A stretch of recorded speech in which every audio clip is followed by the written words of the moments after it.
This is the diagnostic port, shorted the 5 and 6 contacts. Now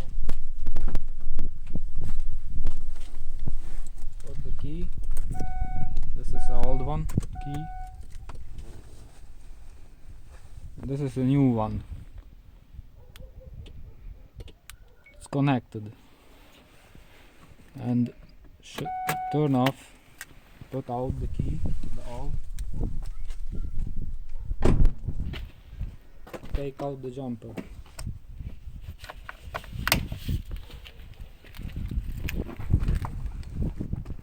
And now it's nothing.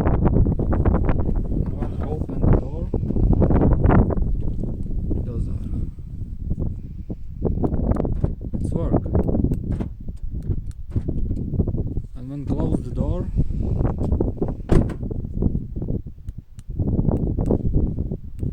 it's nothing. Only when that open